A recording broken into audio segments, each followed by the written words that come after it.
ತುಮಕೂರು ನಗರದಲ್ಲಿ ಮಳೆಯ ರೌದ್ರಾವತಾರಕ್ಕೆ 10 ಗಿಡಗಳು ಬಿದ್ದಿದ್ದಾವೆ.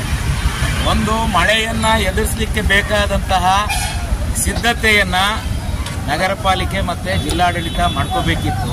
ಈ ರೀತಿಯ ಮಳೆಗಳು ಮುಂದೆನೂ ಬರಲಿಕ್ಕಿರೋದ್ರಿಂದ ಮಹಾನಗರ ಪಾಲಿಕೆ ಇದನ್ನ ಎದುರಿಸಲಿಕ್ಕೆ ಸಜ್ಜಾಗಬೇಕು. ಮಹಾನಗರ ಪಾಲಿಕೆಗಳಲ್ಲಿ ಈ ರೀತಿಯ ವಿಪತ್ತುಗಳನ್ನು ನಿರ್ವಹಣೆ ಮಾಡಲಿಕ್ಕೆ ಬೇಕಾದಂತಹ ಒಂದು ವ್ಯವಸ್ಥೆಗೆ ಸರ್ಕಾರ ಮತ್ತು ಮಹಾನಗರ ಪಾಲಿಕೆ ಗಮನ ಕೊಡಬೇಕು. ಇಲ್ಲದೆ ಹೋದರೆ ಮುಂದಿನ ದಿನಗಳಲ್ಲಿ ಅನಿವಾರ್ಯವಾಗಿ ನಮ್ಮ ಸಿದ್ಧತೆ ಇಲ್ಲದೆ ಹೋದರೆ ಜೀವಹಾನಿ ಮತ್ತು ಸಂಪತ್ತಿನ ಹಾನಿ ಎರಡೂ ಸಂಭವಿಸಬಹುದಾದಂಥ ಅಪಾಯಗಳಿವೆ.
ನಗರದಲ್ಲಿ ಮಳೆಯ ರೌದ್ರಾವತಾರಕ್ಕೆ 10 ಗಿಡಗಳು ಬಿದ್ದಿದ್ದಾವೆ.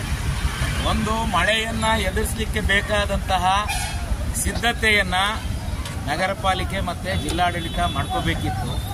ಎರಡನೇದು, ಜಾಗತಿಕವಾಗಿ ಉಂಟಾಗ್ತಾ ಇರುವಂತಹ ಸಮಸ್ಯೆ ಏನಿದೆ, ಹವಾಮಾನ ವೈಪರೀತ್ಯ, ವಿಪರೀತವಾದಂತಹ ಬಿಸಿಲು, ವಿಪರೀತ ಮಳೆಗಳು, ಇದು ಸಹ ಮನುಷ್ಯನಿಂದನೇ ನಿರ್ಮಿತವಾದಂತಹ ಸ್ವಯಂಕೃತ ಅಪರಾಧಗಳು. ಈ ರೀತಿಯ ಮಳೆಗಳು ಮುಂದೆನೂ ಬರಲಿಕ್ಕಿರೋದ್ರಿಂದ ಮಹಾನಗರ ಪಾಲಿಕೆ ಇದನ್ನು ಎದುರಿಸಲಿಕ್ಕೆ ಸಜ್ಜಾಗಬೇಕು. ಮಹಾನಗರ ಪಾಲಿಕೆಗಳಲ್ಲಿ ಈ ರೀತಿಯ ವಿಪತ್ತುಗಳನ್ನು ನಿರ್ವಹಣೆ ಮಾಡಲಿಕ್ಕೆ ಬೇಕಾದಂತಹ ಒಂದು ವ್ಯವಸ್ಥೆಗೆ ಸರ್ಕಾರ ಮತ್ತು ಮಹಾನಗರ ಪಾಲಿಕೆ ಗಮನ ಕೊಡಬೇಕು. ಇಲ್ಲದೆ ಹೋದರೆ ಮುಂದಿನ ದಿನಗಳಲ್ಲಿ ಅನಿವಾರ್ಯವಾಗಿ ನಮ್ಮ ಸಿದ್ಧತೆ ಇಲ್ಲದೆ ಹೋದರೆ ಜೀವಹಾನಿ ಮತ್ತು ಸಂಪತ್ತಿನ ಹಾನಿ ಎರಡೂ ಸಂಭವಿಸಬಹುದಾದಂಥ ಅಪಾಯಗಳಿವೆ. ಅದಕ್ಕೆ ಸಜ್ಜಾಗಬೇಕು ಅಂತೇಳಿ ನಾಗರಿಕನಾಗಿ ನಾನು ಸರ್ಕಾರದಲ್ಲಿ ವಿನಂತಿ ಮಾಡ್ತೀನಿ. ಈಗ ಮಹಾನಗರ ಪಾಲಿಕೆ ಸಮರೋಪಾದಿಯಲ್ಲಿ ಈ ಎಲ್ಲ ರಸ್ತೆಗಳನ್ನು ಮತ್ತೆ ಚರಂಡಿಗಳನ್ನು ಸ್ವಚ್ಛತೆಗೆ ಒಂದು ವಿಶೇಷವಾದಂಥ ಕಾರ್ಯಾಚರಣೆಯನ್ನು ನಡೆಸಬೇಕಾಗ್ತದೆ. ಹಲವು ಕಡೆ ಮರಗಳು ಉರುಳಿ ಬಿದ್ದಿದ್ದಾವೆ.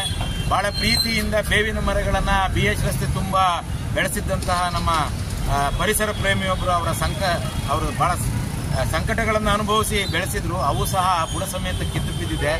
ಆಸ್ಪತ್ರೆ ಆವರಣದಲ್ಲಿ ಸಾಕಷ್ಟು ಮರಗಳು ಬಿದ್ದು ಹಾನಿ ಉಂಟಾಗಿದೆ. ಶಾಸಕರ ಮನೆ ಮುಂದೆ ಸಹ ಮರ ಬಿದ್ದಿದೆ. ಇದು ಪ್ರಕೃತಿಯ ವಿಕೋಪ. ಆದರೆ ಇಂಥ ಸಂದರ್ಭಗಳನ್ನು ಎದುರಿಸಲಿಕ್ಕೆ ಬೇಕಾದಂಥ ಸಿದ್ಧತೆಯೊಂದು ಮಹಾನಗರ ಪಾಲಿಕೆಗೆ ಬೇಕು ಅನ್ನುವಂಥದ್ದು ನನ್ನ ಅಭಿಪ್ರಾಯ.